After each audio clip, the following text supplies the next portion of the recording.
Hi, Rice Rangers. Emily Smith again, here to read to y'all another fun story. Um, as I've mentioned in other videos, I have several favorite authors, and another one of my favorite is Judy Blume. She's written a ton of stories and is just does more realistic fiction, which I also love.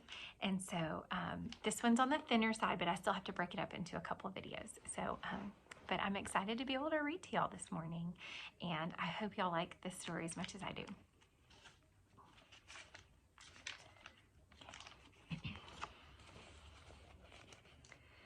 Andrew Marcus wanted freckles.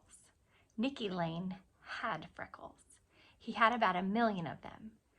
They covered his face, his ears, and the back of his neck. Andrew didn't have any freckles. He had 2 warts on his finger, but they didn't do him any good at all. If he had freckles like Nicky, his mother would have never known if his neck was dirty, so he wouldn't have to wash, and then he'd never be late for school. Andrew had plenty of time to look at Nicky's freckles. He sat right behind him in class. Once he even tried to count them, but when he got to 86, Miss Kelly called, "Andrew, are you paying attention?" "Yes, Miss Kelly," Andrew said. "Good, Andrew. I'm glad to hear that. Now, will you please pick up your chair and join your reading group? We are all waiting for you." Andrew stood up in a hurry. His reading group giggled, especially Sharon. He couldn't stand that Sharon. She thought she knew everything. He picked up his chair and carried it to the corner where his reading group sat. "You may begin, Andrew," Miss Kelly said. "Page 64. Andrew turned the pages in his book. 64, 64, he couldn't find it. The pages stuck together. Why did Miss Kelly have to pick on him? Everybody else already had their books open to the right page. Sharon kept giggling. She covered her mouth to keep in the noise, but Andrew knew what was going on. He finally found page 64, right where it was supposed to be, between pages 63 and 65. If he had his own freckles, he wouldn't have to count Nicky Lane's. Then he'd hear Miss Kelly when she called reading groups, and nobody would laugh at him. Later, when the bell rang, Andrew poked Nicky Lane. "What do you want?" Nicky asked, turning around.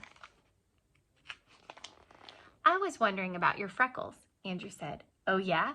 What about them?" Andrew felt pretty stupid. "Well, how do you get them?"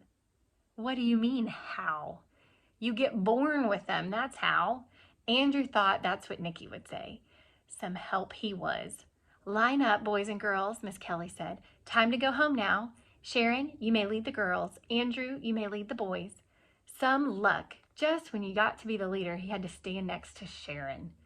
When they were all in line, Sharon whispered to Andrew, "Psst, I know how to get them." "How to get what?" Andrew asked. "Freckles," Sharon said. "Who asked you?" "I heard you ask Nicky about this."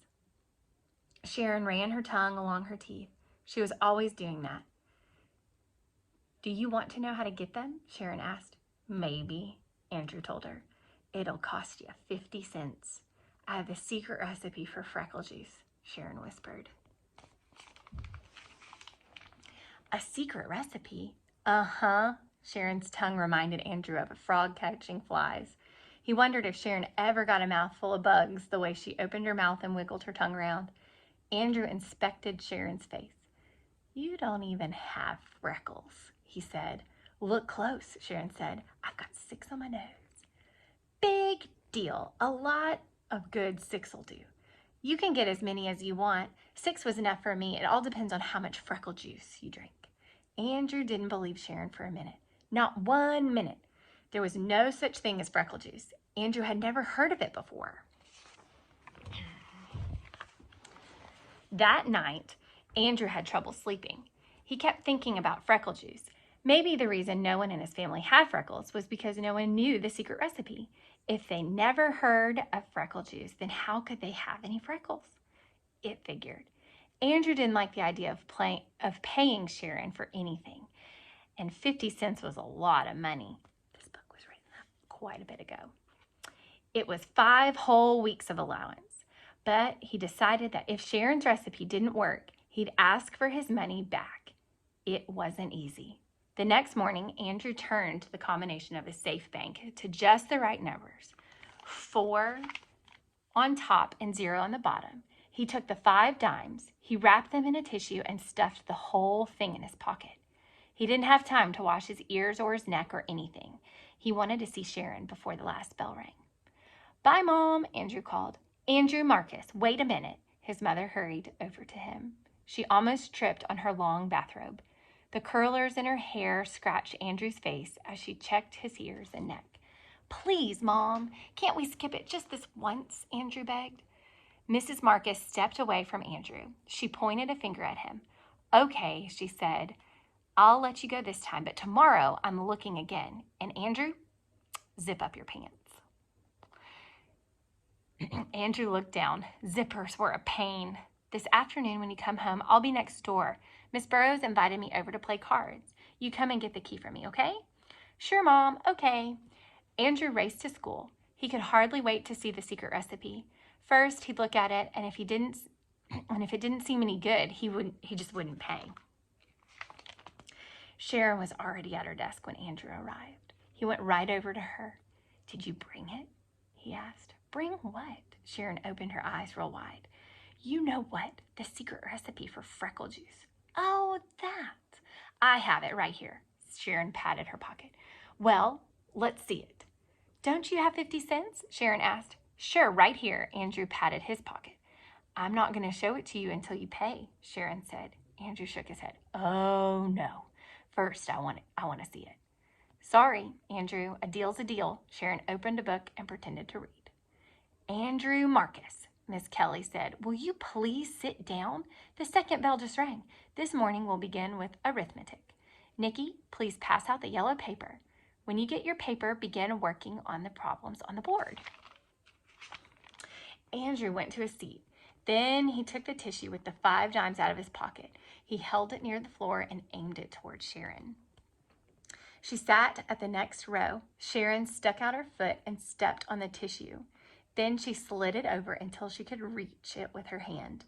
She bent down and picked it up. Miss Kelly didn't notice.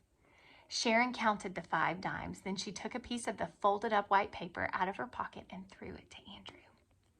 It landed in the middle of the aisle. Andrew leaned way over to pick it up, but he lost his balance and fell out of his chair. Everybody laughed except Andrew and Miss Kelly. Miss Kelly sighed. "Oh, Andrew, what are you up to now? Bring me that note, please." Andrew picked up the secret recipe. He didn't even have a chance to see it. It wasn't fair. It cost him 50 cents for nothing. He handed it to Miss Kelly. She read it. Then she looked up at him. "Andrew, you may have this back at 3 o'clock. She put it in her desk. "I don't want this to happen again. Do you understand?" "Yes, Miss Kelly," Andrew mumbled. "Good. Now let's get that arithmetic done." Miss Kelly wasn't bad, Andrew decided. She could have ripped up the recipe or sent him to the principal's office or even made him stand outside in the hall by himself. Andrew could hardly wait for 3 o'clock to come. He didn't bother counting Nikki Lane's freckles. Soon he'd have his own. When the second bell finally rang and the class marched down the hall, Andrew went up to Miss Kelly. She held a piece of white paper and waved it at him. "Here's your note, Andrew. I have the feeling it's important to you. But from now on, you must pay attention in class." Andrew took the recipe from Miss Kelly. "After tomorrow, I won't have any trouble paying attention," he promised. "Just you wait, Miss Kelly. I won't have any trouble at all."